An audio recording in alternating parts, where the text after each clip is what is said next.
For centuries, people fighting against class oppression, whether imposed by kings, dictators, or capital, have tried to take control of the state through elections or revolution to build a more just world. But all of these new governments ended up preserving the existence of a privileged few, while the majority of the population continued to be exploited, incarcerated, or killed. So, is it possible to use the state to abolish class oppression?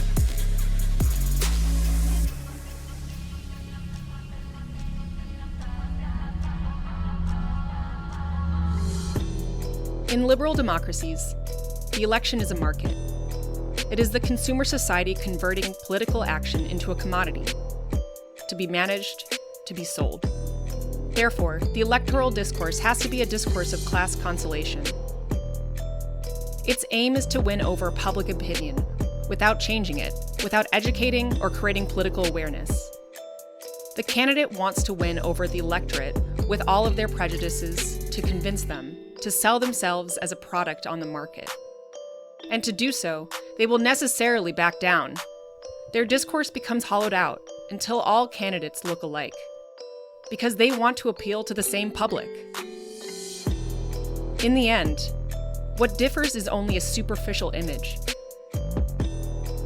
while concrete practice is determined by other factors.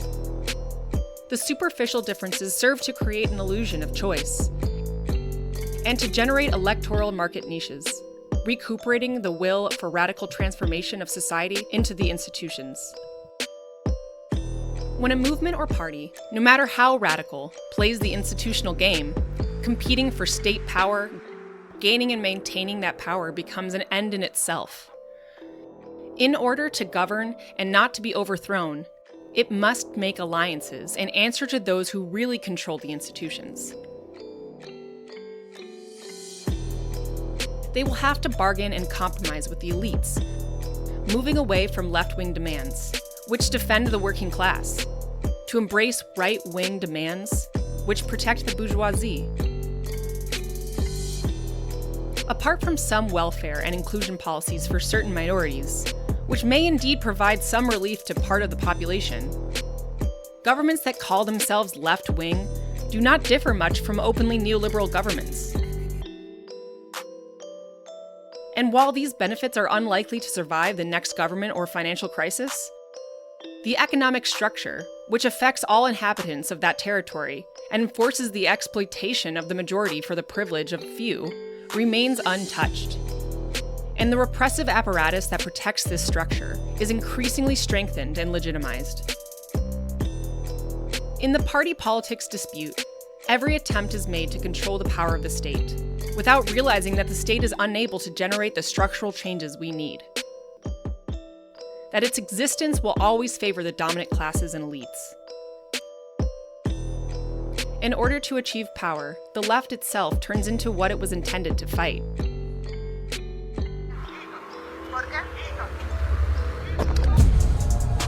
Generations have learned the hard way that it is impossible to use the state to abolish oppression.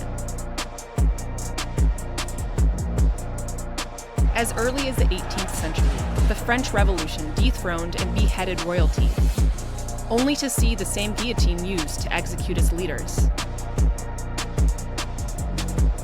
In the early 20th century, the Russian Revolution overthrew and murdered the Tsar, only to see the Communist Party take control of the state, and in turn persecute, execute, or imprison political dissent, and oppress the population. Although communist movements have succeeded in seizing power in dozens of revolutions, they have never succeeded in abolishing class society. And instead of disappearing, the state has only become more powerful and invasive. Without a critique of the state, even successful revolutionary movements are doomed to become oppressors, replacing the governments they overthrew. This is because the government itself is a form of class. There is no way to abolish class society without abolishing the asymmetry between the ruler and the ruled. If in capitalism, economic power is concentrated in the hands of a small elite, in the state it is political power and legitimacy that are concentrated in institutions that exist to act upon the people. And those who control and operate these institutions have power over the entire population. When revolutionary groups give the state full control of capital to try to undo the inequalities created by capitalism, the class that holds political power becomes the new capitalist class. The name for this is state capitalism. Whether through revolution or election, whenever people have stopped trying to bring out social change directly and invested their hopes in political representatives, the outcome has always been the same. Power and privilege remained in the hands of a small elite, while the population continued to be exploited and repressed. Where there is political representation and bureaucratic management, there will be class society. The only real solution to economic and political inequality is first and foremost to abolish the mechanisms that create these power differences.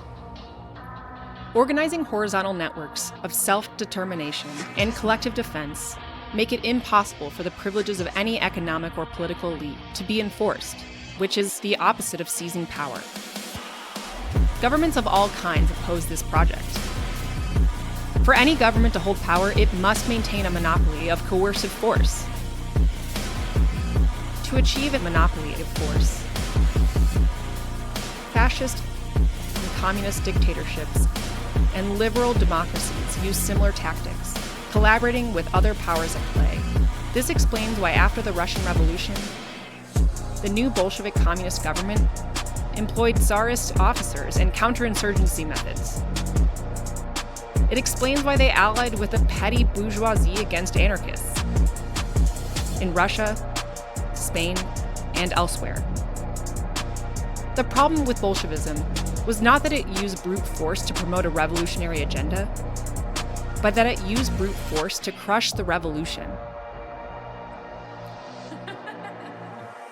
Some say we should suspect conflicts with proponents of authoritarian communism to focus on more immediate threats, such as fascism.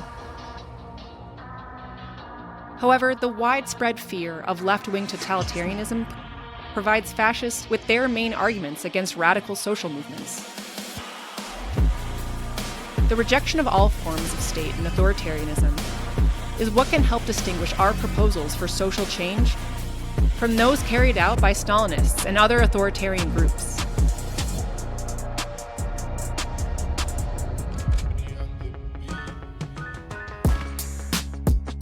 The good news is that revolutionary movements do not have to end the way the communist revolutions in Russia, Cuba, and China did.